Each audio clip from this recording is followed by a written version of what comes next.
the very first thing is going to be just accessing Matrix here. I will talk a little bit more about the agenda in a moment as well. But of course, with the fact that we've kind of moved over to ITSORealEstate.ca, that is what I'm going to enter over here. ITSORealEstate.ca. Perfect. But once you make your way to the website, hopefully everybody has had a chance to go in and play around a little bit on ITSO Real Estate. Just log in with your OM ID and password, of course. Now, when you log in for the very first time of the day, or if perhaps you've timed out on your session, you will be faced with this little bit of a transition screen here. A little bit of an application dashboard. Yours will look a little bit different than mine. Seeing like I do have some administrative applications that might have popped up here that might not be there for yours. Don't worry about that. But when it comes to the main one that we're looking to get through to here is we're going to be using Matrix today with the majority of the session will be pretty much on Matrix, of course. So let's go ahead and click on that first option, ITSO Matrix. You'll notice it opens up an additional tab here. I'm just working on Google Chrome in this case. But it opens up another tab, and if you think that you're going to be needing any of the other applications, the whole point of it is that you've logged into your Realtor link. You've logged into ITSO on your way over to this transition site, where if you go to access a different utility here, well, it's just going to use those credentials that you're already logged into rather than making you sign in once again. Okay, but if you're not going to be using that one, you just always close that tab. You know that you're already over onto the Matrix, kind of the Matrix platform here. And of course, your landing page is called a dashboard as well, let's call it. Right? You will, most likely you will have maybe some news and alerts that'll pop up firsthand if you haven't had a chance to kind of click through those. I know they could be a little bit bothersome from time to time, but it really is kind of the way that the board reaches out and sends communications. As well, you might be receiving some from the brokerage that you're a part of as well. So it's kind of like a communication channel. The dashboard concept here, when we're having a look at it, well, it is made up of a whole bunch of different widgets, which we'll be talking about in the session today. Okay, these can be moved around. Yours is most likely going to look quite different than mine because of that. Okay, these can be moved and customized to look how you want it to look. So we'll double back to that in a moment as well. If I was to break down kind of all the topics for today's session, it really would be kind of in two parts. Okay, the first part of the session, I'm going to call it like settings or profile settings. Okay, we're going to be going through a couple of things that you're going to want to update before you start sending out listings to your clients. So just really minor settings, things like that. You know, in case you wanted to have a profile picture or any specific images or how you want to carry your branding through to the portal. So we'll talk about that a little bit more. That first topic, again, is just, let's call it settings. Once we've concluded with that and we've kind of gone through all those steps, that's where we'll transition to the second topic, which is approaching searches. Okay, setting a really good foundation so that you feel really comfortable approaching the search tools on Matrix, because there are quite a few, right? You have this search widget from your first, from your dashboard here. You can maybe run a really quick shorthand one inside of the speed bar, and there's a whole range of different searches that you could run from within the search dropdown. So we will talk about searches, different utilities that might be really, really useful to apply to those searches in kind of setting up. And then once we get to the results, talk about some things there. So second topic really is going to be everything to do with searching and then saving the search that you've done. Really is kind of the two topics there. So from profile over to searches, and that'll kind of conclude the content for the session. So let's absolutely jump right into it. Okay, I did talk a tiny little bit about the dashboard here, and let's set this up a little bit better to kind of around what we might be talking about for today's session. So we'll transition into those settings in just a moment. What I want to show you, however, is as you work with this dashboard, it's important to understand that these widgets when you move them around or close them out, right, as I mentioned, you have complete control over what this screen is going to look like. So if I was, for example, to just start hitting the X on all of these and closing them all out, right, there's only one place that they can go, and it's in your additional tab. Okay, notice how there's not an X and I can't cut this one out. Well, my new dashboard now is made up of this is the least amount of things that I can possibly have on my dashboard. You'll notice the news and alerts widget is like pasted in place. You can't actually move that one. It stays top left at all times. The additional tab is the spot where all of your widgets go when you close out any of them. Okay, so let's pull out a couple that we might be talking about today. I mentioned the search widget, so I'll just drag that one out. Let me see. Hot sheets is a really quick topic that we're going to use to conclude the session, so I'll pull that one out. Favorite searches might come up. We're going to talk about searches in today's session.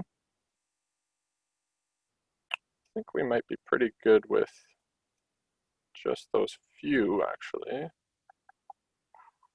Yeah, so even just with that, right? So even to start, if it's simpler, you know, having fewer items on your dashboard, if that helps, really, really good there. And also getting familiar with each of them, right? Take a moment, maybe following the session, you want to pull these out of your additional tab, have a look at what they're able to do, because they might actually save you a lot of time. Okay, that's all I'm going to pull out for these ones here. As far as the layout as well, okay, one thing that's always I try to stress when you approach Matrix, because some of the things that you do are time sensitive, right? Like if I'm running a search and I just want to know the results for what's happened in the last, maybe the last hour, new listings in the last hour or something like that. Well, being that some of the information that you're doing is time sensitive, I'd really, really stress staying away from the back and forward arrow keys.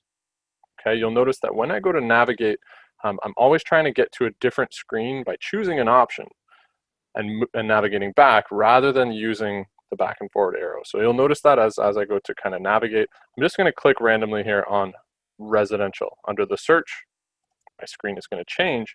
I know I just came from the dashboard, but I would never hit this back arrow key to return there is what I'm trying to say. There's always a way to get there. The way that I find kind of easiest is just clicking on this Oakville Milton District Real Estate Board logo. That will take you back to the Home tab or to your dashboard, right? Same thing if you hovered My Matrix and clicked on Dashboard, take you to the very, very same place. Okay, so just like a really kind of a basic kind of navigational piece there, just stay away from these back and forward arrows for sure. Okay. Notice that you do have, it's around 8 options across the top. Previously, it was very, very busy, this top menu. With It's a Real Estate, they kind of in their research for how they were going to lay this out, they realized that the My Matrix and the Search tab were really the main two that were being used. That's like the main place that real estate agents were going to when they were using the MLS system. So they did kind of jam-pack a lot of the important options into these two spaces. Okay, everything that has to do with your account and the things you created on it will be under My Matrix. Right? You could see your listings, the auto emails that you might have created, that kind of thing. And under the search, it's all the different types of searches that you would end up running. There's also a roster search that I think is overlooked very, very often, right? If you're ever working with a cooperating brokerage or working with another colleague, well, you can very quickly find their information just by doing a member search. Very similar to how you would run a search for a listing. Well, that individual's credentials might already be in the system. You might be able to find out which brokerage they're part of, how to contact them if you need to get a hold of them, all that kind of stuff. So we'll get into that as well. Okay, and quite a few other options across the top, of course. There's a menu that's been kind of tucked away here below the section where you're logged in. So we will be going into the settings in a moment. That is the only way to kind of access that space. So in my case, it just says, hello, Eric. For yourself, it'll just say the account that you're logged into. I am going to go ahead and click on that now and jump into the settings. So there's just a couple of items that we're going to talk about in here. Okay, it brings us over to these icons with the different options that we have in our settings. One of the things I really, really like about this screen is it's a very good example to show you that on ITSORealEstate, they have made it so that it is so much more reactive to the different devices that you might be using, right? I see that there are even a few names out there in the chat that I could see, right? Some that are on iPad or iPhone, dialed in on a phone even, right? So we're using a range of different devices in our day-to-day when we go to kind of conduct business, right? I'm on a laptop and with kind of an extra screen attached to put on this training.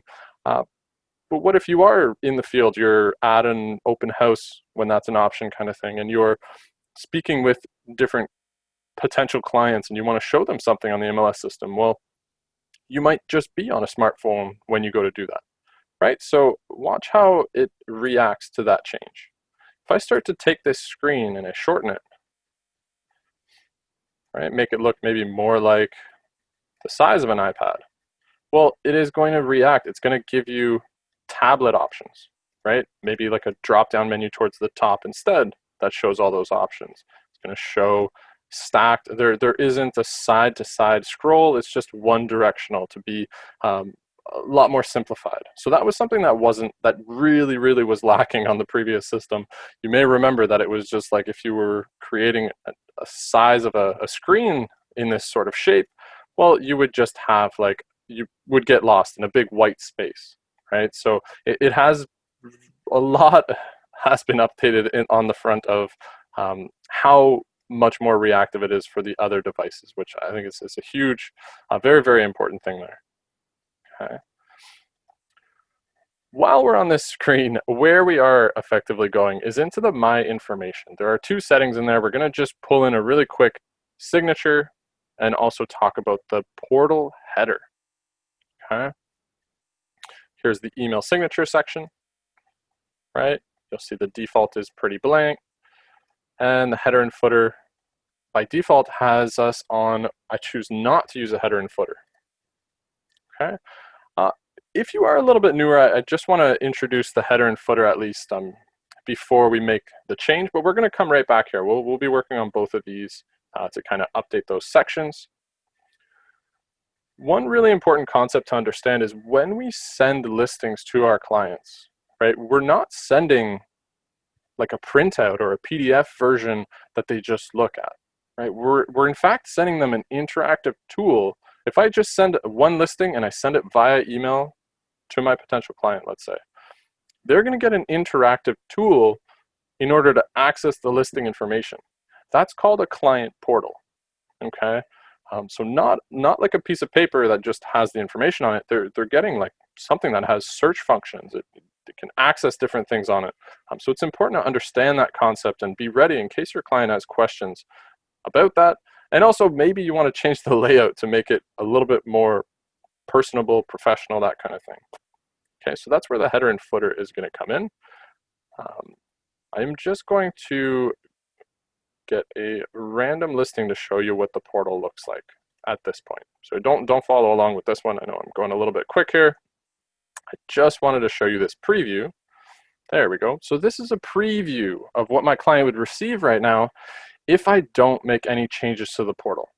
Okay, not the end of the world, right? It still says my name, has like a white square where my name is and a darker square rectangle all the way across the top. Okay, when the client continues through, I mean, like, look, so again, it's not like a PDF printout. There's interactive tools here. They could search different areas. They can go into the listing, find more information. There are utilities that they could use in here, right? It's a lot more than just a printed out page. There's a lot going on, right? Notes can happen. Things could be kind of initiated and conversations can happen within here. Okay, so it's an interactive tool. The portal header carries through as well. Okay, but just really make sure that you kind of, whenever you send a listing, whether it's just one listing being emailed, whether you create an auto email, it's all incorporating this portal concept. Okay, I'll close this up and go right back to the settings. and let's go ahead and make a couple quick changes to those settings. Just start with the email signature here. I find that one's pretty easy to work with. What I would suggest here is, following the session, if you don't have something prepared, it would be maybe something to kind of work on. Following the session, you'll know how to get to this spot. All I'm going to do really for this one is I do have a signature that's already set up on my email here. If I just go and create a brand new email, right? Because this one's already created, I could just kind of copy it through. So if that's the case with yourself as well, right? Maybe you'll end up just pulling over a different screen, copying the information. I'm trying not to get that image on the side. So we'll see if I succeeded there. Get that out of the way and just drop this in to freshen it up a little bit. Oh. Okay, so it wanted me to use the hotkey on my keyboard. So this one, kind of depending on the browser that you're on, it may want you to press the keyboard keys. So I can't really show that on the screen. I just pressed Control V, right? That little hotkey on my keyboard. When I try this way, it gives me a little bit of a message because I'm on Google Chrome. But your browser might let you kind of right click and paste. I just had to do the hotkey on the keyboard, Control V. Okay, now that the information is in there, it did come through how I wanted it, right, without that side image. It's easy as that. Saving the option. At least we know that when we go to send an email through to our clients now, it is going to have this a little bit of an edit here. It'll look a little bit better. Okay, the next one, as I mentioned, was the header and footer. Okay. With your header and footer, and I get this inquiry on the phone from time to time, you can absolutely use your own branding for this. Okay, this is a private space. It's a private conversation between yourself and your client. If you want to freshen this up a little bit, right, there are a lot of options, as you can see, that are there by default. Feel free to use those. If you want to bring in your own custom image, though, it does come up on the very next step. Okay, so you still have to make a selection here. Notice how I'm on I choose not to use a header. If I select anything, even this option here, and then I just hit preview, this is the screen that you need to be on in order to upload a custom banner image. So you should be seeing that on screen now, right? I just chose one at random. As soon as you make your way through to this next screen, you click on that upload custom banner, and you'll notice that when you select that, it gives you the suggested image size. So if you're working with someone that handles kind of creating the media and things for your branding, or if you do it yourself as well, it gives you the 1600 by 120 pixels, right? That would be that like extremely long 1600 and then 120 pixels high. Just gives you the size for the image. You would just browse it in from your computer, of course. Okay.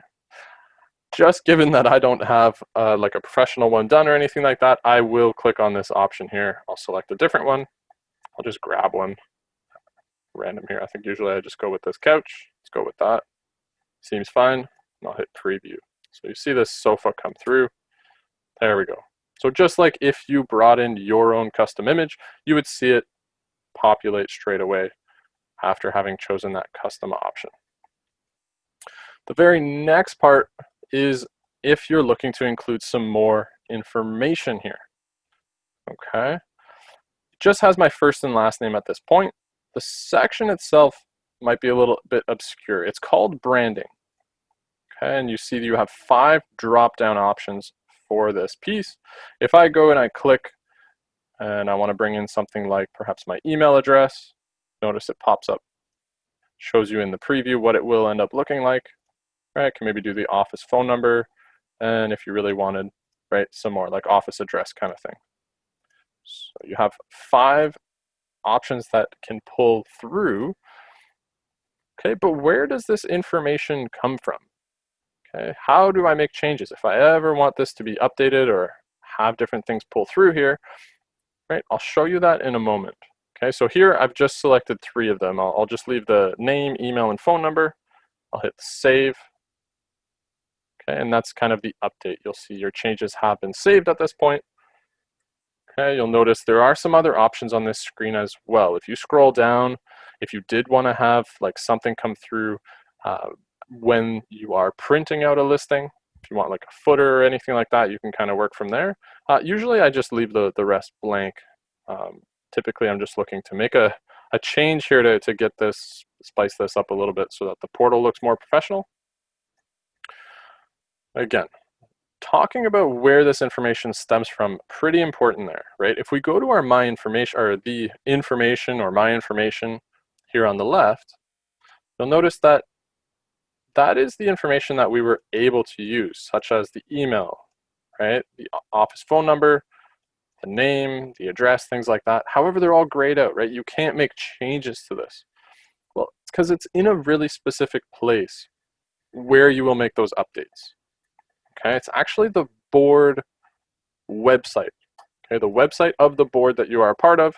In our case, we would actually be navigating to OMDREB.ca for this. Okay, I'm just opened up a new tab on the side here. I've typed in OMDREB.ca. If you type in OMDREB.on.ca, exact same thing. Okay, OMDREB.ca takes you over to the Oakville Milton District Real Estate Board website. And where you want to go is to your members area. Okay, as soon as I select that, type in my OMID and password just like before. Okay, and you'll notice it will kind of give you the, hey, welcome to the members area, gives you your information. Okay, from this left-hand side, the second option on here, and you'll notice there's a bunch, right? This is like where you, if you want to download maybe your tax history, we're kind of nearing the end of the month, or sorry, the end of the year, you know, taxes for 2020, you're eventually going to hop in here and take, you know, your transaction history or that type of stuff. It's how you make changes to your membership in the members area. If we go to My Profile, okay, you'll notice that in this section, well, I can make changes in here, right? If I wanted to have my mobile phone number, I'm just going to put a random one here, right? If I wanted my mobile phone number to be an option on here, and if I wanted it to push through to realtor.ca, right, there's might be a couple of things that I need to change on here. This one I get very, very often. I get phone calls about this one. Hey, my phone number is completely wrong on realtor.ca. How do I change it? Well, it's right here. You have to go to the OMDREB website, the website of the board that you are a part of. You can change it right on this My Profile form. Okay, you put in your mobile number, and the most important part is going to be toggling this little yes, no, show mobile number on realtor.ca. You need to switch this to a yes, or else it's just going to keep perhaps an old, outdated phone number that's attached to your membership. Okay, so this is how you fully set through that update. Really, really important. Okay, I'm not pushing that through, so I'm just going to leave it how it was before, but really make note here that there might be something to switch and kind of update there if you'd like. If you ever want to update your email address as well, just hop in here, make a change to your primary email. Okay, when you get to the bottom of a form, there's a save option. The next part we're going to talk about is the profile picture. You get to see a fun headshot here. I'll show you where you update this image, okay? The profile picture that's going to carry through to certain sections, right? The profile picture that's also going to carry through to realtor.ca, okay? Everything comes from this form. This is your home base for the distribution that's going to go out to the public channels. It comes from here and goes to ITSORealEstate. It comes from here and goes to realtor.ca. This is where you switch your profile information. And you'll notice there's a couple on here that might be grayed out, right? I can't make changes to my brokerage or my brokerage address for obvious reasons. That I would have to reach out to the membership department, and then they could just make a switch based on my request. Okay, but stuff that you can change is all this like contact information, profile picture we're going to talk about in 2 seconds. And you just hit save when you're done. Give it a moment to update as it goes and communicates to all those channels that I talked about. Okay. Since we're in the members area, okay, there's one more thing that I do want to mention. We'll probably double back, and when we conclude the session, I'll probably bring us back to this space, but in your members area, it's where you get that exclusive access as well to the recordings for webinars that have taken place. So I'm kind of hinting towards the video training bank here on the left. When you click on that, that's where you see the OMDREB training webinars that we have on rotation, all the professional development webinars that have been going on. As you can see, there's a whole bunch that come on a weekly basis, and whenever the keynote speaker gives us access to the recording, here is where it gets posted, in your members area, in the video training bank. Okay, much like how today's session, today's webinar is being recorded, it will kind of eventually be updated and pushed through to here once it gets edited by my communication staff. Okay, whole bunch of different resources you can access here, some past sessions, so not to be overlooked as well. But let's close that up. We're all done with this one here. What we want to do now is want to have a really quick look and make some changes so that you know how to update your profile photo. Okay, when you're looking to do that one, it is something that actually happens. It's a little bit of a strange place where it's kind of tucked away. It is in the input section. So you can either hover add edit and click input, or you can just click on add edit, take you to the very same place. There's a section here, right? Maybe if you are a little bit more advanced, perhaps you have already put up your own listing, or you know about the input section. This is where you would come typically if you are uploading an actual listing to the MLS system. Well, there's a realtor section as well. This is how you access your photo that gets pushed through. If I was to, you only get to access yours, right? So if I type in my OMID for yourself, you're going to want to type in your OMID in this space, okay? And I'm going to hit edit. As soon as I put in my OM21657 and click edit, it gives me some quick kind of manipulations that I can do for modifying myself, which is the current member, right? It'll kind of give you some details. Where you want to go is this manage photos section. So we're specifically only looking at how to change your profile image. And this is where you'll notice, right, when we were on that my profile on the Oakville website, this was the image that was coming through. Well, it came from here and then makes its way to all the channels. Okay, so it's in your add edit. You have to edit your OMID for this, and you just browse in your image. It also shows you the pixels, much like the banner. It just shows you what the recommended image size is, 724 by 1086. You can tell that mine was lower than the recommended minimum, but it'll still kind of accept it, right? I probably should, I mean, I guess it's not like the end of the world. If I did make an image of this that was exactly those pixels, right, then I can get this kind of message to go away. But my image is just a little bit smaller than what the recommended is, of course, which is just fine as well. But you just browse your computer in the same way, add it on, and then you certify and save. Okay, if you ever want to update your profile picture, it's in that spot. Add edit, go to your input section, type in your OMID. When you hit edit, you have a manage photos button, and there you are. Okay, perfect. So now that we really have only done a couple of really quick changes there, what I'd like to do is just have, again, same as before, I'm just going to pick a random listing, first one that kind of catches my interest here. I think we ended up with the exact same one, I believe. At least it looks really similar. All right, there we go. So here's the updated changes that we've made, right? In the email section, first of all, we have a signature that's pulling through. That was the first thing that we made changes to.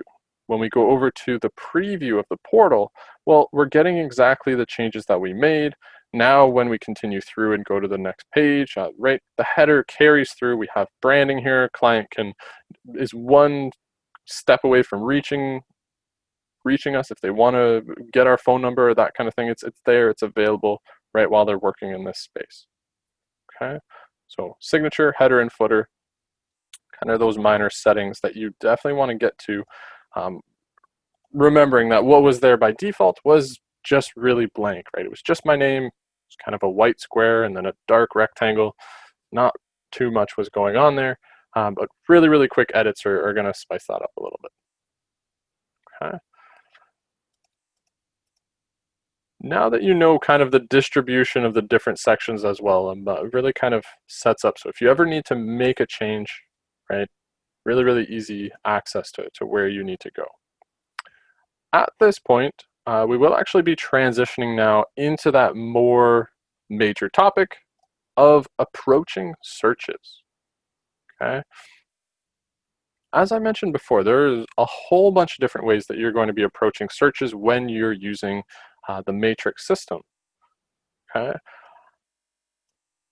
One of the really, really important things to understand as well is with the recent changes, the biggest thing that happened when we went away from the on-regional system and moved into this ITSORealEstate system is understanding that the biggest part of it that came along was the new agreements that took place, okay? This is a combination where now on the front search, as soon as you run a search in the system, wherever you search it, it is searching the MLS data for shared information of around 20 boards and associations, right? I'm sure that by now, if you run some searches, you'll notice, right? You're getting properties all north, Kawartha Lakes type of stuff, right? You're getting listings in London now. It is a lot of information that you're kind of having access to, and that's where like choosing a really good strategy for how you're going to refine that is going to be pretty important, okay? I'm just trying to track down. I know it's going to be a little bit tough to see this on screen. I do apologize. But I'm going to bring this down just so you can see, right? Don't know if I can go much larger without cutting off part of the image. Yeah, okay. Oops. Let me get that one back. There we go. Guess I will just have to keep it in this full screen. Okay, so you'll notice here that this is the new list of participating ITSO boards, okay? If you want this image, by the way, just let me know. I could always kind of send this through, but I'll also show you where you can access this in Matrix. So actually, that's probably the better option there. I'll show you where you can see all of these listed boards. But you'll notice, right, we've got 20 off the front search, okay? And in addition, you have access to all of the shared information that's in place. And on top of that, you also have your tools section here where any new agreements, anytime that a board is going through the introductory steps and wanting to become a part of, hopefully one day being a full part of that ITSO collective, well, you're going to find it in your tools section. So for example, Ottawa Real Estate Board, Sudbury Real Estate Board, you can access the MLS tools that they've shared through, right? If I click on this, it's going to navigate me away from the screen. Maybe I'll just do it real quick so you can see. But if I click on Ottawa, right? Well, I'm searching in the Ottawa matrix system. And I could look for properties in the Ottawa region. Okay, that's a new agreement that's come into place. If you ever want to go in there, it's in your tools section. But when I'm talking about the 20 plus boards and associations that you have access to, it's within this matrix search. Even though it says Oakville Milton District Real Estate Board towards the top left, when I run a search, I'm searching a massive amount of information, and it's a huge geographical location, okay? Understanding that is really, really important. That's a combination of all the previous Ortis participating boards and all of the previous Ontario collective participating boards. So that's what makes up those 20 plus boards and associations, okay? Choosing where you're going to run a search, also really important, okay? There is a really, when it comes to using even the widget here, if I know what I'm looking for, if I know the MLS number, if I perhaps know the address of a property I'm looking for, in that case, I would always use the search widget for that. This is the best thing to use when you know the details of the property you're trying to find. When you're trying to find a group of listings based on criteria, that's when you use the search dropdown. So to give you an example, right, if I was searching for the house where I grew up in, perhaps, I'm not going to do a residential search for that. It's going to be way too hard to track that down. Who knows when the last time that it's been on the market, that kind of thing. Well, if I know the address, however, I could just put in the street number, street name. That's how I'll find it. Okay, so not to be overlooked. Your search widget has really, really specific uses. I'll show you an example here. If I was to drop in, I don't know why, but the one I've been using is 55 Burness. When I was taught this session, that's the one that Brian had used, and I've just been reusing that one. But 55 Burness, because it's such a unique street, right? Because it's Burness and it's not Main Street or King Street, I'm confident that I don't have to put in more information such as a city. Okay, and notice as well, I did not put in a suffix. I didn't put like Burness Ave, Burness Street, Burness Road, just like that. The street number and the first word for the street name. Okay, when you run a search, what it will do is it will actually pull up every status type and every listing or time that that property's been up on the market. Okay, I get 6 results for this one. We could see that it is 55 Burness. The location is kind of in the Niagara area. Okay, but we could see different status changes here. We could see the different times that it was kind of, I want to say that this is a canceled status, if I'm not mistaken. Let me go and have a look. Closed. Okay, so this actually closed at those. I got to work on my my short forms, right? So the different times that the property actually sold. Okay. Notice I stopped myself from clicking on this back arrow. I want to head back to that list so I can go and look at it. Do not click on that option though. There's always a way to navigate away. In this case, when you're on a listing and you were just over from a list view, there's the option at the top called Member Single Line Display. That's the one that will take you back to that columns, the kind of the chart here. Okay, so anytime you select one of the listings, you have to kind of make your way back. Just select the Member Single Line Display because that's what you're looking at here. Right, so we have 3 closed statuses that happen historically, and we also have some expired listings that may have happened as well. Okay. Just to show you the difference here, so I'm going to click on that Oakville logo, get us back to the dashboard where I know the widget is, right? As I was mentioning, very, very different if I was to do something like 100 Main.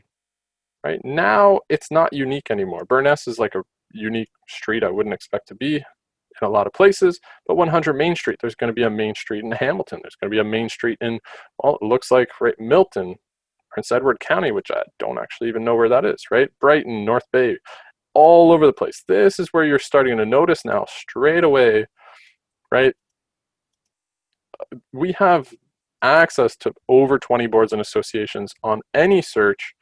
So in some cases, you might have to be a little bit more specific, but when you know the details, the important takeaway is search widget is perfect for that. When you know the details of the property, use your search widget, okay?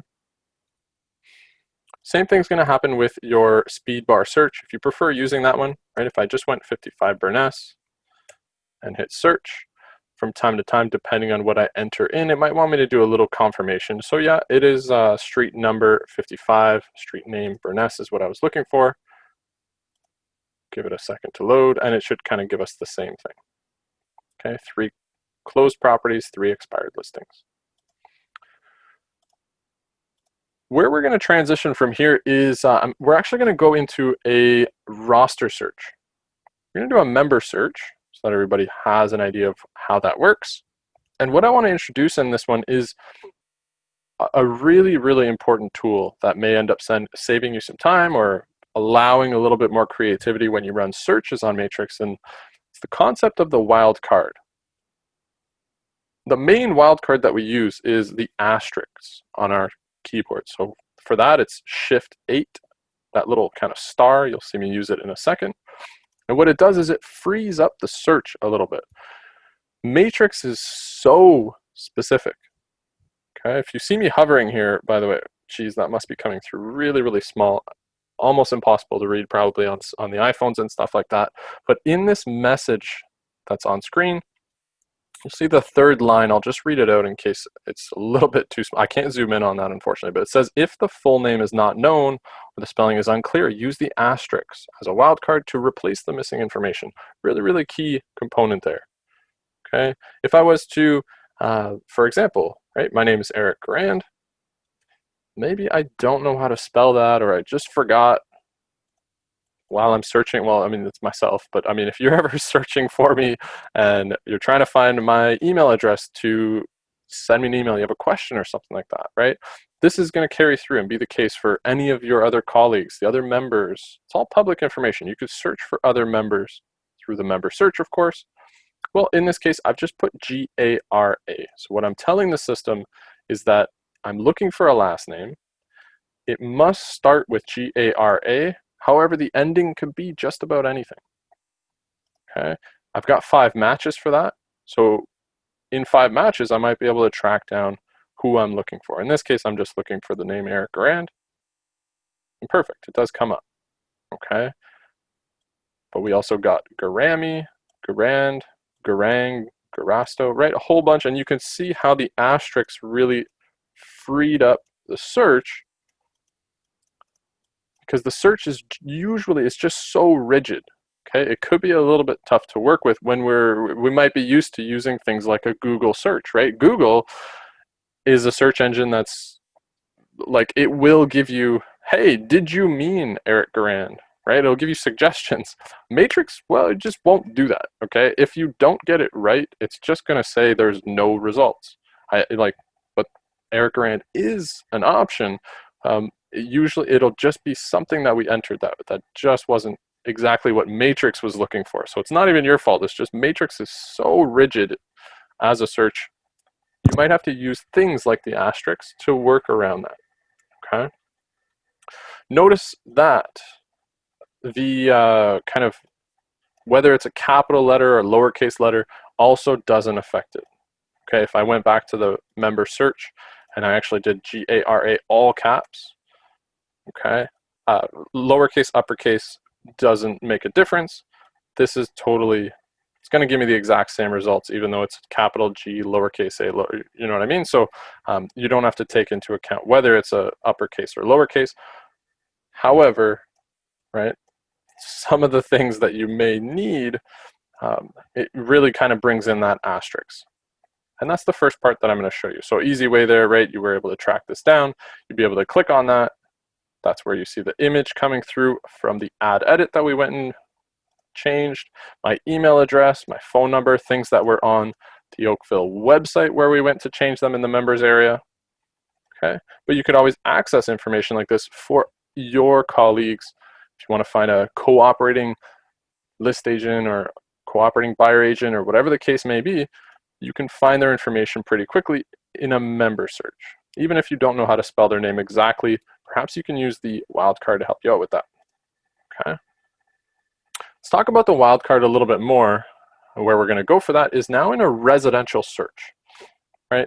Residential search is where we're going to spend a little bit of time here. All of the other options and screens on here, they look very, very similar, and the residential search is the one that's the most used, so we'll definitely hop in there and talk about this one.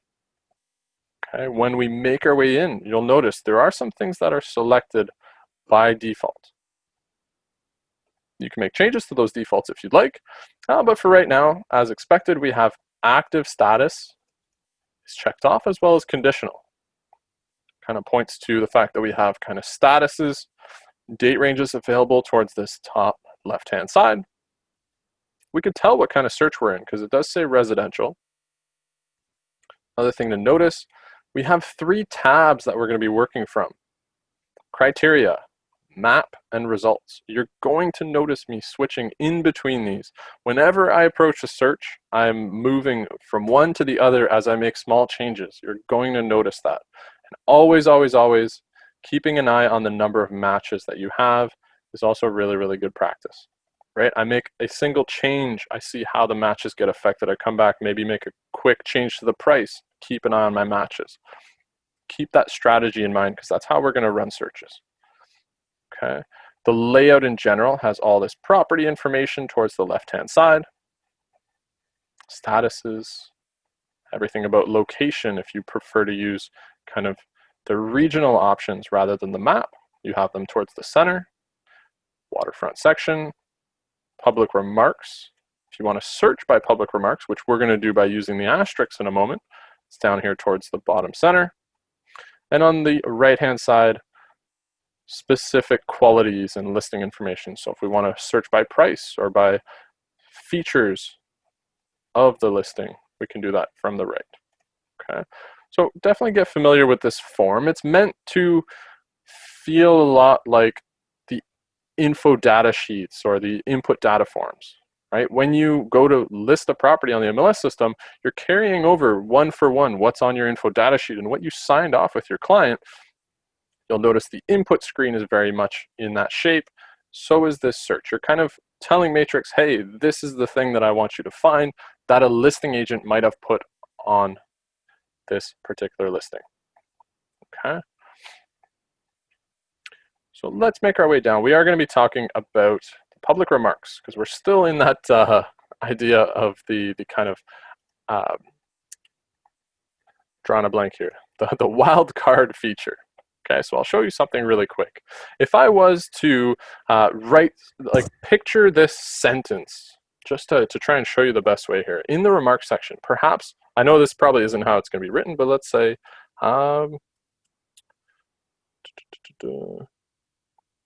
this property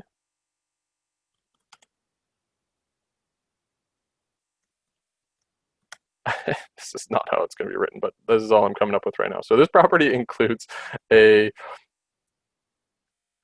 large in-law suite, right? The public remarks, as you know, is a large section that the listing agent can use to describe the particular listing or the particular property. Okay, well, you might be able to make some searches in here, right? What if the keyword that I'm looking for is in fact in-law? How that would look, being that it's a huge paragraph that we're searching within, well, how you would get to that is actually by incorporating the wildcard feature on either side of the word. Okay, so we're saying that we're looking for the word in-law. However, anything can come before and anything can come after. However, this is the important part that must be spelt in this way. It has to be in-law, but it could be anywhere within the paragraph. That's what we're telling Matrix right now. And you notice if I just search in-law with the wildcard on either side, I get 415 matches for this. Okay, I'm using in-law just because it seems to be something that's kind of popping up more and more especially in like the Oakville area. Okay. However, it might require you, if you are doing this type of search, you may have to be a little bit creative. You may have to think outside the box a little bit on this because, well, I mean, I know this is kind of an unfortunate thing, but like this is down to how the listing agent wrote it, right? What if the listing agent actually entered it incorrectly? Maybe they didn't put in dash law and they thought that it was in space law, right? That they kind of may have spelt it incorrectly. So there's 58 listings out there where this word is a part of the public remarks, but it's spelt incorrectly. Okay, there's 58. If I take away the space, there's 62. Okay, so what you may have to incorporate in that kind of extra thinking that you're doing, you may have to include a little bit of a combination here, which is just by incorporating a comma and a space. So I can do additional words here. Okay, just like that.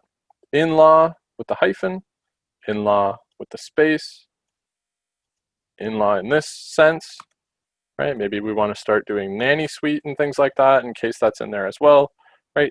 And we're kind of keeping an eye on how the matches are increasing, right? If you remember when I had just that initial word, we're at 568 right now. It was like 450 or something, 415, right? So we found almost an additional 150 listings in the system by including these combinations, these extra words and spelling types, okay? But again, that's just one concept. I'm just trying to show you the wildcard feature and how to incorporate the asterisks, right? I've seen other members that were saying, hey, yeah, like I've used this before to try and find GO stations in the area or whatever the case may be, because you could run searches such as this keyword as one way that you're going to apply and find certain things in a range of listings. okay? But really important there, because the asterisk can be used in all the different search areas on Matrix, and it might end up being really, really helpful. Okay, so we'll just erase that. But bear that in mind. Working with your kind of wildcard really frees up kind of how the search is approached on Matrix. Okay. From here, what I'm going to do is we will actually just approach a residential search. As you can see, I totally erased what I had in the public remarks. We're back to that open amount of listings, amount of results that are 5,000 plus, which is kind of that max number that displays. Okay. Something that you'll notice is if I was to go to my map right now, right, I'm still leaving it completely open, haven't made any selections or changes on this screen as of yet. If I go to the map right now, it's probably going to take a little while to load. It might not even give me what I'm looking for just yet. It's like completely going to get bombarded as we go to zoom in. It's going to be just absolutely covered in pins when we get close enough, right? You see the pins change and group in the different neighborhoods or as you get closer and closer, and then the map is just overwhelmed by all of the listings and pins in the area. You can barely see the streets anymore. It becomes really, really hard to kind of use. And you can see here, right, we're working with the max number of listings since we've made no changes. It's going to also show us a good view of how high these listings go, right? Every board that may be a part of the ITSO kind of combination here, right? We're even getting kind of London properties, all that kind of stuff. So you get the point. Open system might not be what I'm trying to find for my particular client. So it comes down to, hey, what is our strategy for how we are going to break this down and get more specific? Okay. I find that the easiest way to start breaking down the information, just with the fact that I'm very visual, is by using the drawing options on the map, right? You'll notice if I draw a particular shape here, I just grab the rectangle and I grab this whole area. Well, I don't have 5,000 plus matches anymore. I only have matches within that particular space. Okay, and as I get closer, it will only show those ones. But you'll see it's still not 5,000 plus, it's only what's inside that box. Even though that was a really big rectangle that I drew in general, just want to show you that concept, right? You have drawing tools across the top. We're going to go through and talk a little bit more about each of these. Okay. What I'm going to do, however, is I do want to stop this distraction that's happening with all of the listings.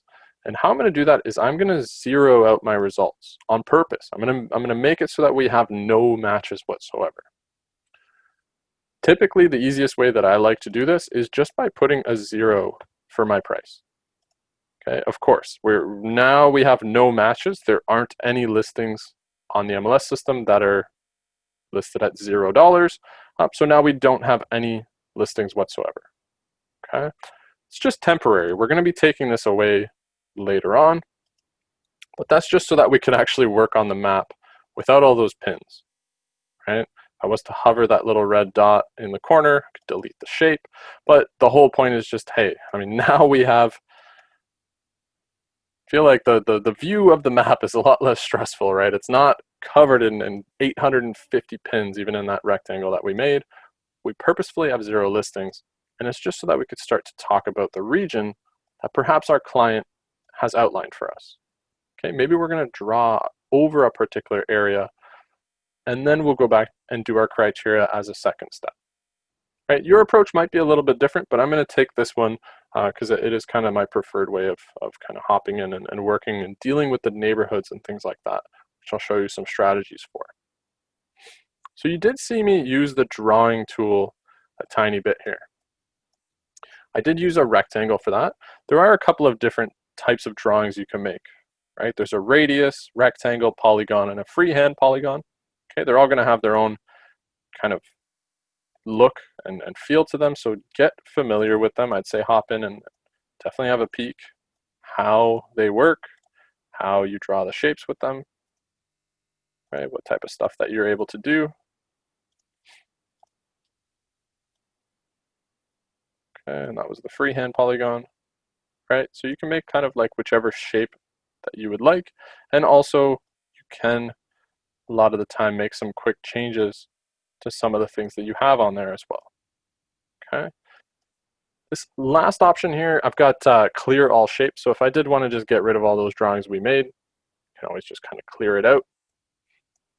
Normal navigation tools such as kind of zooming in and out. I've been using kind of my scroll wheel on my mouse in my case. Perhaps you're on a trackpad or something, you're just kind of double tapping the screen to move in and then move out using the minus sign. However that is, right? You are able to kind of zoom in and move around on the map, of course. One really, really important tool that you have on here towards the top of the screen is this layers icon. It's going to be very, very important and helpful, especially when you go to list a property on the MLS system. This layers icon is going to show you what the boundaries of things such as the neighborhoods that the board has set out. Okay. You currently have access to all of the previous ORDIS participating boards. From what I've heard, they're kind of creating the ones for the new additions, which are all the ones that are coming from the Ontario Collective.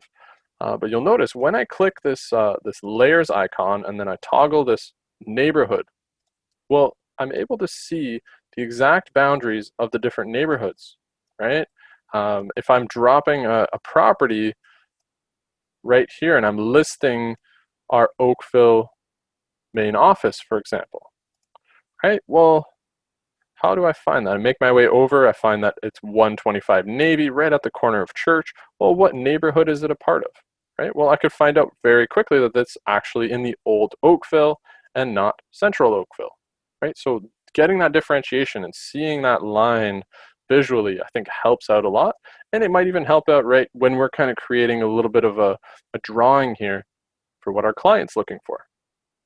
If I zoom out, you'll notice I've got Oakville, Milton, the whole Halton area, right? The whole Kitchener, Hamilton, everything that's previously was available on as the ORDIS boards. Even Niagara, you can go and have a look at what the board chose for all those, the neighborhoods.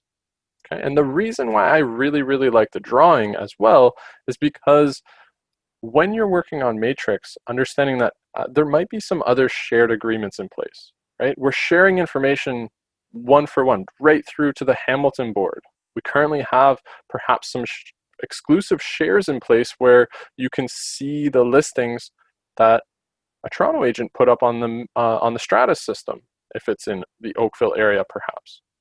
Right? So rather than trying to find the TREB neighborhoods and match them up with the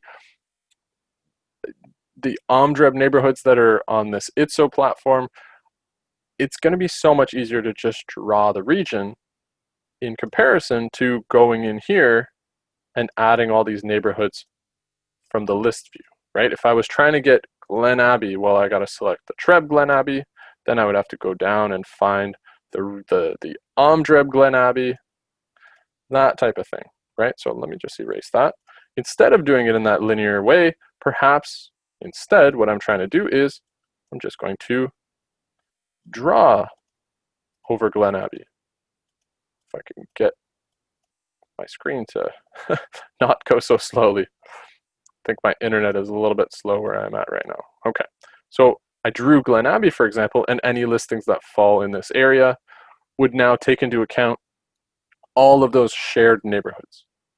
The pinned location is going to come through, right? I didn't have to do it in the criteria list view, which might be a little bit tougher to work with. Instead, we did it on the drawing. And that's what I think is a lot easier to work from, especially with kind of the layers icon and things like that, is we could draw right over that area and then have access to everything that's in that region. Okay, I'm going to delete that shape. Okay, so you see kind of how the concepts are coming together. One interactive tool that you have on this map as well is called INRIX Drive Time. I'll select that one now. So if I click on INRIX Drive Time, you'll notice this drawing tool, how it works is it actually incorporates a little bit of Google Analytics, and it includes driving patterns to give us something that we're looking for, right? Perhaps in this case, just to show you an example that kind of comes up, and perhaps you're going to use this with your clients from time to time, is I will do maybe my commute to the 125 Navy Street location. Okay. Right. What if I was saying that I work at 125 Navy Street, Oakville? I'll just hit enter so it tracks down that location. And I would like to drive there. The office actually opens at 8:30. Perhaps I want to be there by 8:15. And the maximum kind of commute time that I'm comfortable doing, let's say, is 20 minutes. Mine is way higher than that. I actually come in from kind of East Hamilton, but let's say that it's ideally it's like 20 minutes tops or something like that, right? If your client if you track down this type of information just for like building rapport with your client and you hit add, what you'll find on the map here is, well, it's trying to tell me that the furthest away that I could be looking for a listing, if this is the 125 Navy Street location, for example, well, it's saying kind of everywhere that you're able to reach realistically. And this is really hard to see just because I'm zoomed in for the training session. Apologies there. It gives me this little tiny rectangle to work with. Okay, but we could see that it goes kind of not so much into like Burlington too much. Looks like a little bit past Bronte, couple neighborhoods or blocks past Bronte here, and then we're getting into like the region where we might not get there in that 20-minute commute. But it just gives you like a bit of an interactive drawing based on driving patterns, okay? So even with the current environment as it is, of course, right, less cars on the road, if we were to do this like this time last year, the drawing would have been a lot smaller, right? A lot more people working from home now, less cars on the road, you can get a little bit further, but all of that kind of gets taken into account. That's the new reality for the driving patterns, right? To show you a little bit of a comparison there, if I was to, so remember where these are. So it's like, not quite halfway up over here on the highway. We went kind of a bit past Bronte, it looks like. If I was to make some quick changes to this drive time info by hovering and going to change the drive time info, right? What if I was to keep it at 20 minutes and then switch it to the middle of the night, right? Like 3 a.m. There's got to be less cars on the road at 3 a.m. How will that affect the shape? So if I update this, it just balloons out, right? You can get much further. I think that I've even gotten from kind of this edge of the Skyway before to Oakville in like 20-25 minutes kind of thing. So just to show you, right, it takes into account the driving patterns and shows you how far you're able to go in something like a commute time, right? Which might end up being really good, can bring a little bit of creativity, brings your client along and keeps them involved in how you're searching for the particular listing. So INRIX drive time is a really kind of interesting tool there. You can have multiple INRIX drive times on here as well. So if you're thinking, hey, my client is maybe it's like a husband and wife type of thing, and you want to do both their commutes and then find the space that overlaps, right? Well, now there's only this space here, which would be a good spot to look for listings for them, for example. Okay. So let me go ahead and I'm going to clear all the shapes. Now let's actually kind of pick some listings that our client might be looking for, now that we have an idea of all the different kind of tools in this area. Okay, I'm just going to start from scratch. I'm going to go back to the main screen. So what it's going to be is just a residential search. Let's hypothetically, right, our client perhaps gave us a little bit of information. They're looking for a couple particular neighborhoods that they really like in the Oakville area. Maybe they give us a bit of a price range, and let's see what we can track down for them. So I'm going to go search residential, right? In this case, the only thing that I'm going to change is just because the default has active and conditional, maybe I'm not so much looking for conditional ones. I'll just keep the active one selected.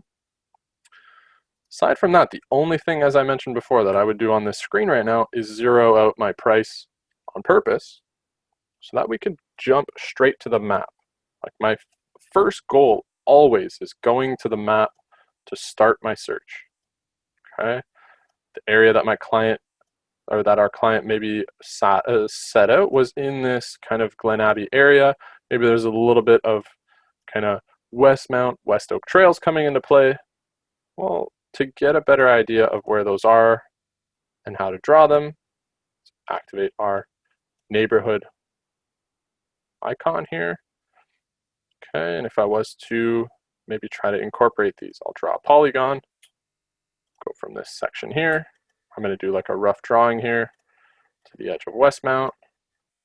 Maybe I'll go to this side of the street and kind of come back and close it off here. Okay, so now we've incorporated a good portion of Glen Abbey, almost all of West Oak Trails, and pretty much all of Westmount, for example. Maybe that is kind of the ideal location that our client wanted. It had to be kind of north of the 403 or QEW here. Okay, go ahead and deactivate that neighborhood. So the neighborhood tab goes away, or the layers icon goes away. And now what we need is listings. So we've kind of set out the drawing our client was looking for. Perhaps we do go back to our criteria and find out how many listings we are in fact working with. So we've got 74 matches, right? Even before making any changes, at this point I'll probably go back to my map and get a closer look at what is coming up in this section. My map's having a really hard time because I'm so zoomed in to try and show this session. Let me see, is it easier if so as I zoom out, as you can see, right, the map gets larger and larger, the space that we can work with, but I'll have to remember to kind of zoom back in so that I could show you the criteria a little bit better, okay? So as we go to have a look at this space, well, now we are looking at a kind of completely open price range, right? We are working with 74 listings, but we are already seeing, right? I think I noticed a couple that were around the $400,000 range. Yeah, 479,000.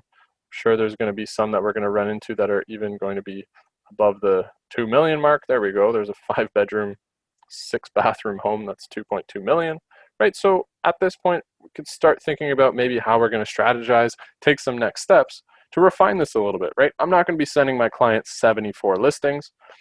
Now we are going to start to refine it based on some of the information that we have, okay? Which is just going back to the criteria screen. I am way zoomed out, so let's go back in. Take this to 150% so everybody could see it, okay? And, right, I mean, here's that part where I mentioned, right? As you work from your criteria, you're going to want to make few selections at a time and keep an eye on the number of matches that you have. If I just select house, for example, it might affect that. Well, I got less than, like now I have less than half of what I had before. I'm at 32 matches, right? What I see as like the most common mistake on this screen when I get an inquiry on the phone and a member's calling up and they're saying, hey, Eric, I need help. I don't know what I'm doing wrong. I just have 0 matches when I run a search. And then I come over to this screen and I see their criteria screen and they've got like 25 different individual selections over on this like left-hand side where like everything on here is just lit up like a Christmas tree. Okay, that, yeah, you're probably going to get to 0 listings pretty quick if you start doing that. That's not a very good approach. Okay, so that's where like working from the map, coming back, making a quick change, you're going to want to work in between the screens until you get to that end goal of something that you can present to your client, of course. Okay, I don't remember the exact range we were working with, but let's do, what happens if I do 900 to 1.1 million, for example? I think that's a pretty good range for that particular area. Okay, and we end up with 5 properties, right? Perhaps after investigating a little bit more, seeing these are all kind of 3-bedroom, some are 3-bath, some are 4-bath, right? Maybe this is more specific to what our client is looking for in this case. And notice how few things that I've done. We've selected active, house, and a price range. I didn't specify the number of bed or bath or all of the different stories that I want to have or the type of house, if it's detached right now or bungalow, all that kind of stuff. Like, just take your time as you work through. I only made really 2 selections on this screen. We're down to 5 listings. Okay, we did choose a small area. I didn't choose all of Oakville, of course. But again, just kind of be aware of that idea, right? That the best way to approach it is just kind of take your time, get comfortable working in between the different screens, as you get to the results that you're looking for that are going to be meaningful for your client. Okay, we still have a lot of investigation to do on these 5 properties. Now maybe we're going to introduce and go into the results screen, where we're going to talk about customizing the list displays, because we're going to need some more information about these, of course. Okay. Turns out that in our exact price range, that's a kind of a first for this session. Usually I use this area. I really like kind of pulling in the Westmount, a little bit of Glen Abbey kind of thing. We actually ended up with specifically 5 shared listings that are on the Toronto feed. That's a first, but hey, it was bound to happen.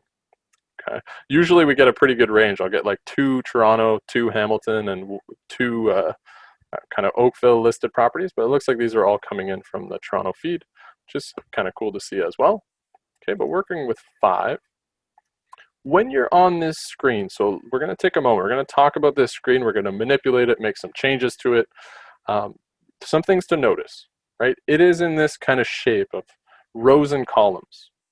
You'll notice that the default that I have right now, which is the system default, is also listing them in order by the current price. You see the arrow pointing down. So the lower price towards the top, the higher price towards the bottom. That is the system default for this screen. However, everything on this screen could be manipulated to make it more efficient for you. You want to spend some time working on this. It's crucial because there's really not enough information on here. I can't make a good, solid decision about these listings by looking at this default display. It's going to be up to you to change it up for what works for you, right? I've got address right over here, city. I got to scroll to the right to get my days on market. Maybe I don't like that look. Maybe I want to just grab days on market and bring it towards the left. Okay, so you need to change and manipulate this screen so that it gives you the information that's meaningful to you for your business. Okay, so now you noticed I just kind of pulled this days on market over. That's what comes down to customizing the listing displays. Everything on here could be kind of manipulated, moved around. You can make some changes here. Okay.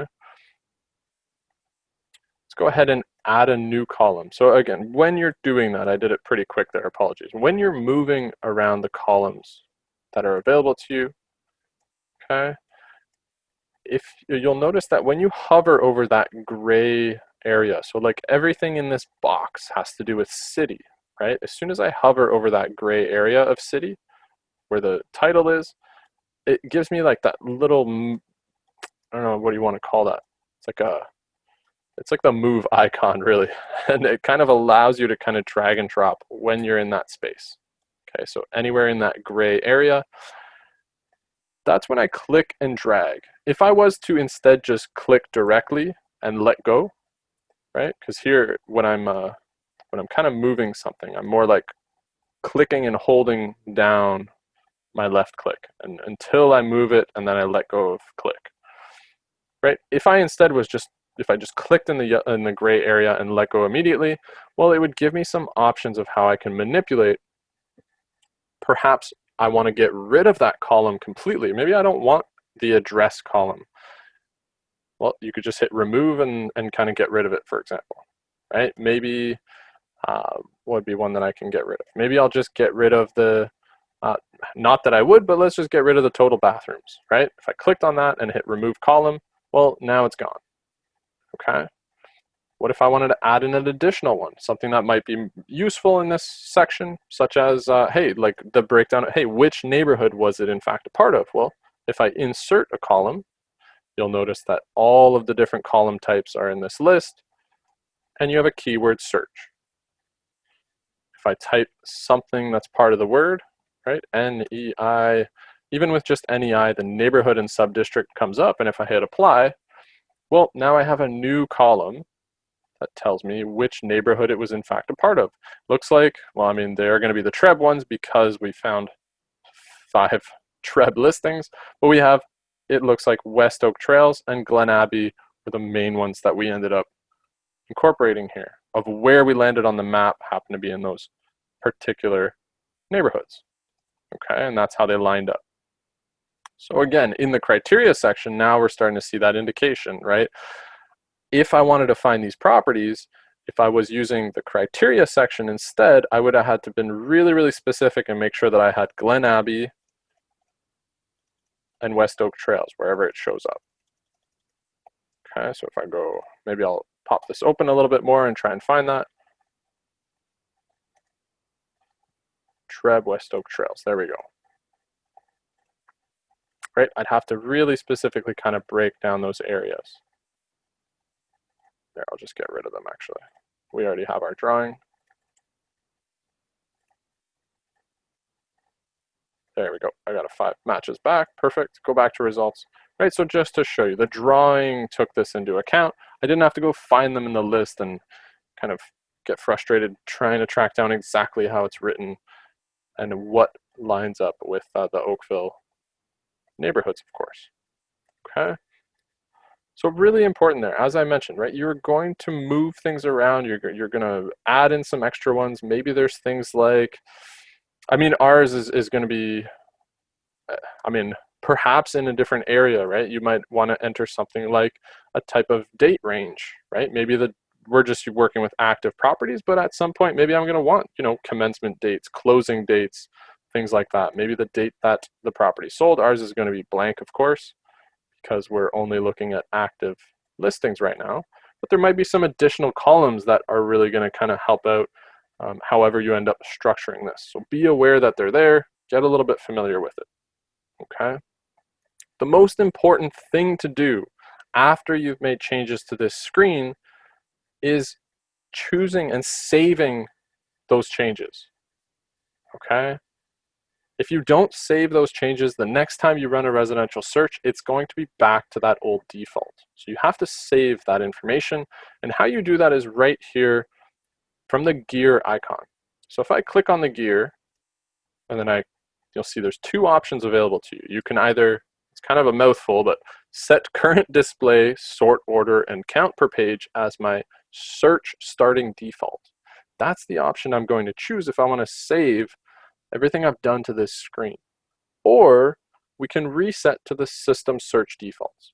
So know that you can always go back to how it was before by clicking the gear and clicking that reset search system defaults option. Or we can set the current display. That's how we save this new order. And you'll see when you click that, your search defaults have been set. Okay, what that means is next time I run a residential search, days on market is going to be over here rather than the default, which was on the right. I'm going to have a neighborhood tab next time as well. That kind of thing. There's going to be a close date option or column, okay? All that kind of stuff. So that's our new default. Okay, as far as these listings as well, right? Now that we have a little bit of an idea of kind of customizing this display, we can see the information a little bit better. Right, what perhaps we may want to do at this point is, right, what is it going to look like if maybe right now, hey, we got pretty far, it's kind of a good amount of listings, some information that we want to share with our clients at some point. Instead though, right, how do we refine this a little bit? Maybe there's one that we want to get rid of. Maybe we want to save these listings, come back to it tomorrow type of thing, and do the search again. Okay, so let's kind of work into that. And you'll notice there are a whole bunch of action buttons that you have towards the bottom of this kind of member single line display, let's call it. Okay, you'll notice that some of the options are completely grayed out right now, right? I can't select them. If I go to click on something, there might be a message, hey, you must check at least one item. Okay, well, let's work with something here. Let's go, maybe this top one here. We'll just select it. Well, now we have actions that we can do. We can email that individual listing. We can print it, certain things we can do with it, such as even refining it, right? Maybe we ran the search and we decided after having a look at this listing a little bit more, we went through, we had a look at the pictures, the description, all that kind of stuff. Well, right, we're looking at the listing right now. Member single line display, again, is how we're going to get back to this chart. Maybe we decide that we do want to get rid of this one. How would we do that? Well, on the refine section, there are an option to either narrow or discard. Okay, narrow would result in only that one being the remainder. Discard would be just kind of getting rid of what is selected. Okay, so we just want to get rid of that one. We just hit discard, and you'll notice we are down to 4 listings. Really, really good practice as well as you're looking at this list and kind of double checking that everything on here is coming through properly and what you're looking for. You'll notice there is a summary towards the bottom. Okay, really important stuff here. So showing us that this is really a lot easier to kind of read through and double check in case maybe there is a selection that we made by accident that we wanted to, that we didn't intend to have that there, for example. Right, we can see that the property type is residential, we have active, we selected house, we have a latitude and longitude, this is our drawing that we made, we have a price range, and we also discarded 1 listing. Is that all correct? Is that what we're looking for? Because this is what the system is using to provide us with these listings. Okay, that little summary is going to be extremely helpful in some cases. And what I mean by that is, I'm going to come right back here, but when you look at your criteria screen, it's so much easier to accidentally have something like 3-story clicked off, and or let's do even one that's scrolled down. Let's do row townhouse, right? It's all the way at the bottom. I might not even notice that it's selected. And my matches are at 0. Why are my matches at 0? Well, by coming to your results section and just looking at this summary, we might be able to find that error really quickly. Okay, residential, perfect, active, house, architectural style is row house. What in the world is that, right? Well, now like we can see that in the summary a lot more easily. Get back to our criteria, find the architectural style, and get rid of it. Right, there we go. Now it's gone. Now we have matches. Okay, so remember, like always notice, double check that kind of summary below your results, because it really does give you an indication of what you did. What were you telling the system to find for you? Well, this is the summary. It's the breakdown of what you're looking for. Okay. Perhaps at this point we do want to save this information. Okay, so what we may do instead is perhaps we want to save this as a new saved search. Okay, so under save, you'll notice it's also where you have your auto email option. At this point, since we're not sending it through the client straight away, maybe there's some more research we want to do, we want to compare it to something tomorrow, well, we are just going to end up saving this information. So I'll go new saved search. Do have to come up with a little bit of a title. Geez, mine are usually really not creative. I'm going to go with, let's see, properties for Eric. Let's go properties for training. And what are we? We are in November 24th. Hopefully we'll remember which one this is, because all of mine are just tests, to tell you the truth. So hopefully that's enough that we can differentiate. Here, let's put a couple asterisks to help us see this title more easily. Okay, so remember it has 2 asterisks, and it's the November 24th one. Do we want to assign it to a contact at this point? Okay, up to you, right? That's just more for your own organization, how you organize the things on Matrix for yourself. I'm not going to assign it to a client. However, there is something that is unique to saving a search that you might find really interesting. So I'm going to use that right now. Enable as a favorite search on the Home tab. Okay, so when you check this box, it's going to do something specific. We're going to talk about that a little bit so you can see what that does. Okay, but you can either enable it as a favorite, or you can kind of leave that option blank. You'll notice that when you do enable a favorite, there's a maximum of 10 that you can have. I think I'm hovering quite close to 10. I think when I was looking at it, I had at least 8 or so. So hopefully we have space on this one, but we'll talk about that a bit more. We're just saving the search. It also gives us a breakdown of our criteria once again, so we can double check that we're saving the right thing here. Remember, we discarded one of our listings as well. Let's go ahead and hit the save option. Okay. We go back to our dashboard now. Give us the confirmation that we saved. Perfect. Right. Well, having a look here, 1, 2, this is my favorite searches widget. Might have noticed me pull that one out from additional before, right? Favorite searches, pull that one through.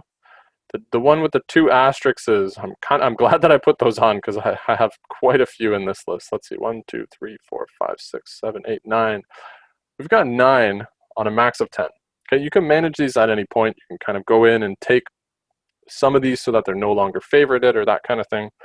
But the whole idea and the reason why I wanted to show you is because there's a very unique feature to a favorited search. And it is this update all button. Okay, if I click update all, what it will do is it is going to show me in this list here how many listings are in fact new that I have not seen since the last time I ran the search.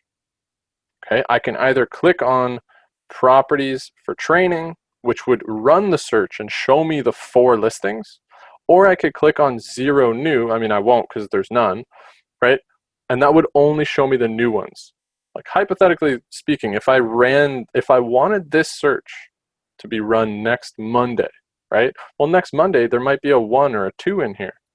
We were pretty specific about how we broke down the info, so I wouldn't expect it to be a very high number. But do I want to look at the 4 from before? Do I want to look at all of them next Monday, right? By clicking on the title, or do I only want to look at the new ones that I haven't seen yet? That's what this kind of favorited search is going to help you do, right? I can either click on Eric G's map search, this random one from before, which will give me everything that hits that criteria, or I could see just the 6 new ones that I haven't seen in the last time. Okay, let's have a look at one of these, right? I don't know what's a good one to kind of double check with, but let's go Bill's listing. Bill's listings, okay. I'm going to use my back arrow just for this as I try to find a good example for you guys. There we go. So properties for Brian, September 15th. Okay. This one here has 4 new ones. When I click on properties for Brian, I get 6. Okay. But there's 4 that are new. So 2 that I actually saw last time and 4 that I haven't seen before. Here's how you're able to kind of specify between the 2 of those. Okay, so keep an eye on that. That is something that's just unique to a favorited search. Okay, you can manage a favorited search at any time as well. Let's have a look. So we've got the properties for client number 1. Jeez, my titles are the worst. If we go in and we want to change this one so it's no longer a favorited search, properties for client number 1, just remember that, right? Well, under My Matrix menu, you could manage your saved searches. Perhaps I want to go in there, find the one that we're working with. You'll notice not all of mine are favorited, only the ones that I select specifically. Properties for client number 1. Here we go. Looks like it was created not too long ago either. Okay, but let's open this up. If we go to the settings, right? Well, remember that little check mark that we had? Maybe I don't want this one to be a favorited search anymore. And when I hit save, okay, we updated this one. Go back to our dashboard, and now we're down to 8 rather than 9. So we freed up a space in our favorited search section. Okay, you can always manage those. Even if it's an older saved search that you have, if you like that favorited option of the update all, you can always just go into your search, add that little checkbox, and manage those so that you can see the new properties that might be meaningful for how you share them with your client. Okay, perfect. So that really is kind of like start to finish there, how you would save the information, have it available so that we could run this search again later on, right? I don't want to have to recreate that map next week of those areas my client was looking for. Perhaps we haven't found the perfect property just yet, but I don't want to have to recreate that whole search. Well, saving the search might kind of win a little bit of time for you there. There is another search section that I think is way too commonly overlooked, okay? And it's right here. Below your name where you're logged in, you have a recent searches section. What it does is it holds the history for the last 50 searches that you've run in the system, or the most recent 50 searches, okay?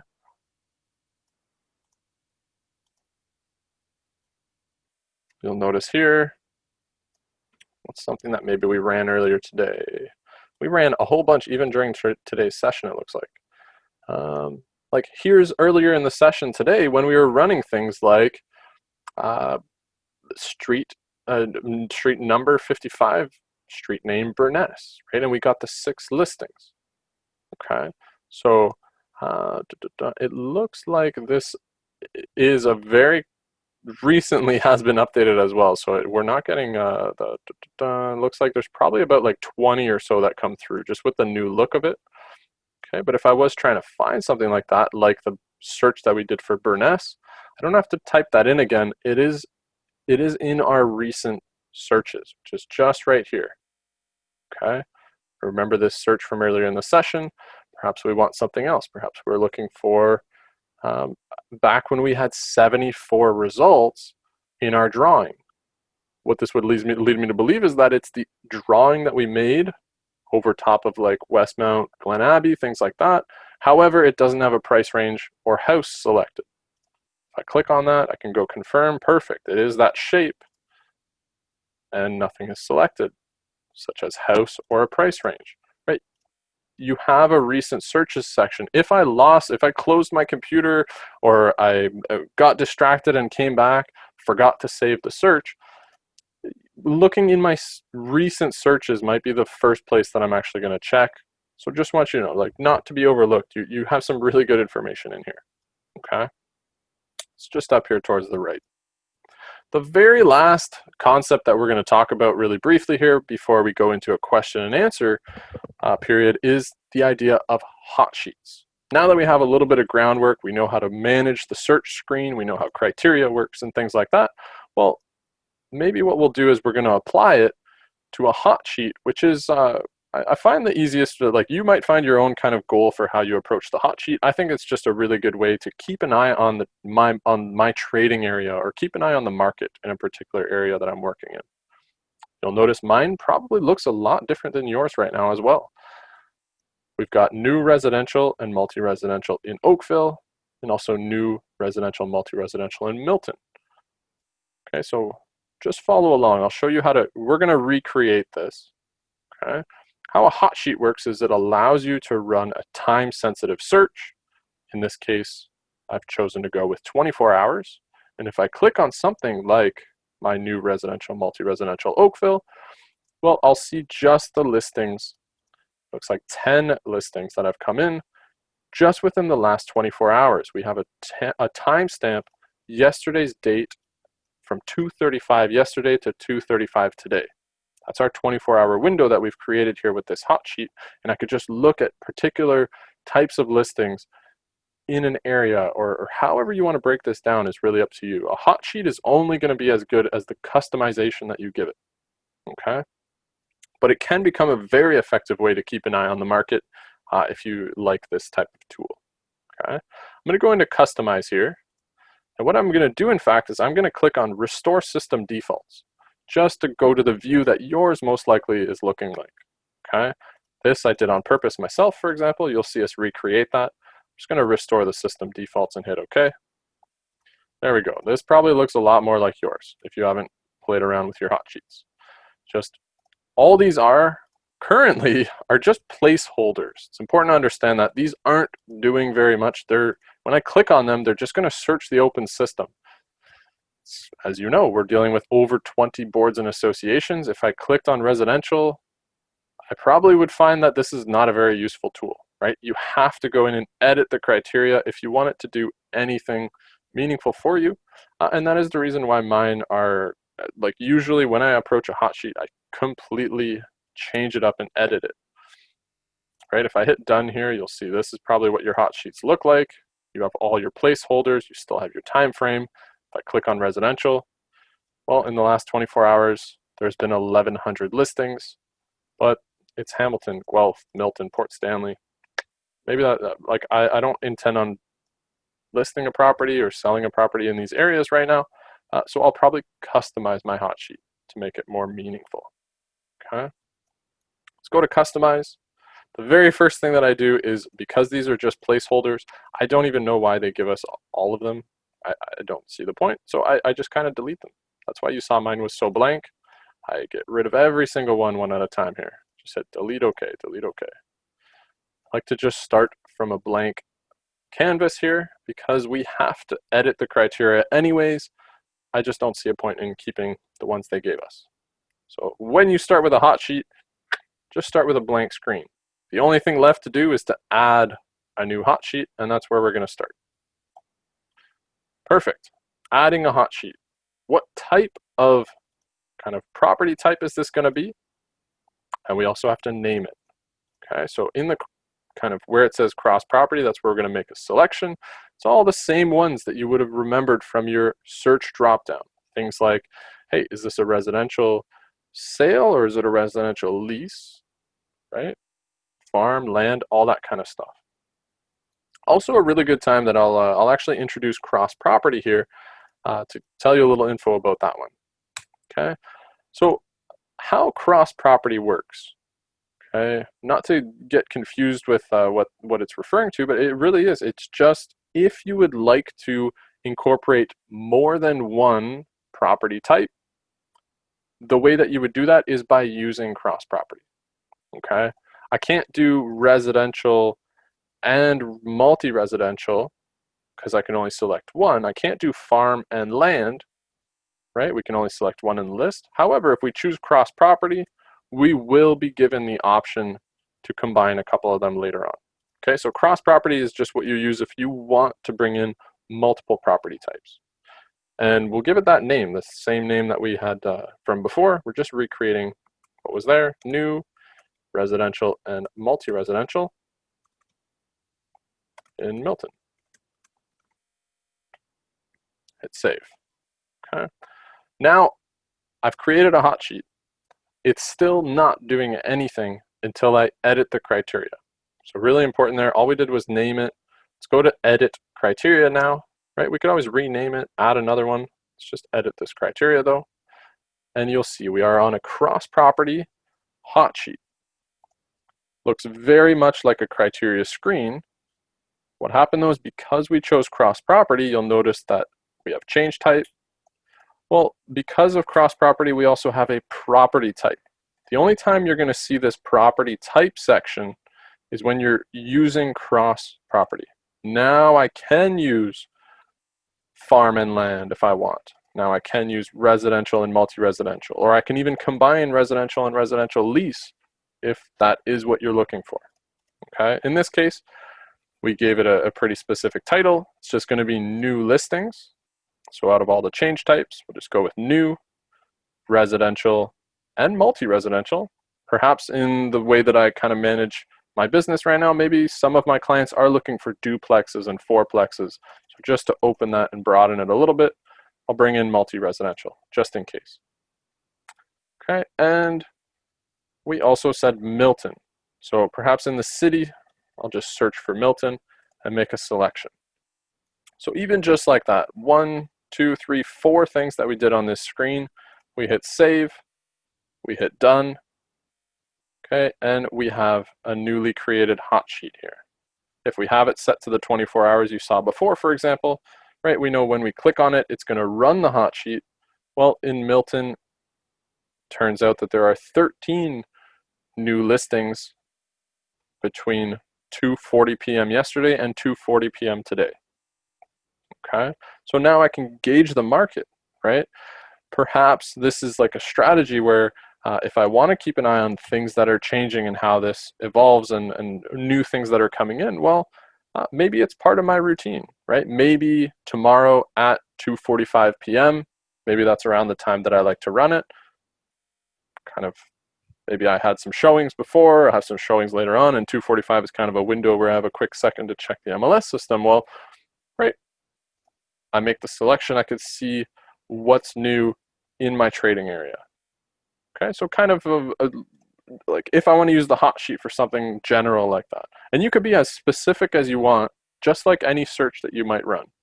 Okay, show you how to create a really quick one now. I mean, we just did the Milton one. If I was to just recreate what we have, new residential, multi-residential in Oakville was the one that's missing. It's still going to be a cross property, so we could do both of those property types. We have to edit the criteria, make our selections, type in Oakville, and we're done. Hit save. Okay, now we have 2, right? Perhaps later on down the road, I'll end up, and we have, just for the Oakville area, we have 11 listings within the last 24 hours, right? Perhaps if I'm using a whole bunch of different ones, maybe I create one in Milton just for leases, one in Oakville just for leases. Depending on all the different types of things that you search for your clients in general or the markets you're keeping an eye on, perhaps hot sheets is a really good way to do that. Okay. But yeah, I'll kind of as just a really like a last topic to just bring in, since it really does kind of very much around the search fields that we were previously working with, right? Maybe this is something that I like to do on a 24-hour basis. You know, in the morning I'm having a coffee. Maybe that's how I start my day. Part of my routine is just kind of gauging the market real quick, keep an eye on it day to day, right? If I'm away for a few days, maybe I switch this instead of just 24 hours. It's a time-sensitive search, right? I think you all get the point. Awesome. So with that, what I would like to kind of conclude with, we're just about to transition into the question and answer period in a moment, okay? When it comes to kind of everything that we tackled for today, again, just bringing us around to those two topics. The main things that we covered in this introductory session, it did start out with that first section being all around, you know, some of the settings that you may want to hop in, have a look at, and just update in case you haven't gotten to that yet, and just understanding the source of where that information is coming from, right? Is it on the board website that you have to go and make the change? Are you switching your email or phone number? Or are you just changing your profile picture and you're going to do that through Matrix? Okay, understanding where the information is actually coming from, making the necessary changes, kind of first half on your settings there. And then we really did spend a good bulk of the session, of course, within that search environment, different spots where you could run a search. Remembering, just kind of with the strategy that I presented, just really bringing in the map search and drawing on the map for tracking down the location and what your client might be looking for. Okay, so with that, I really, really do want to extend a thank you for everyone that was a part of today's session. If there is anything in addition that, you know, again, a really, really good resource to jot down is helpdesk@OMDREB.ca. It's always the very best place to reach out if you're looking for us to kind of resolve something for you. And I do really like to kind of mention this one as well in conclusion, being that on the board website, so OMDREB.ca, or making your way to OMDREB.on.ca, in your members area, right? Today's session was recorded. If you're looking to access previous recordings, you would make your way to the board website, click on members area, type in your OMID and password, and the video training bank is where you access all those resources. Okay, previous professional development ones, previous OMDREB ones, and for example, even for today, right? Maybe you didn't change your profile pictures right in the middle of the session while I was giving the info, but perhaps you know, it's something that you do like 5 days from now. In case you forget, right? You would just kind of pull up the recording of the intro to ITSO real estate features, and you could just jump straight to that part, see those steps, and get it done real quick, for example.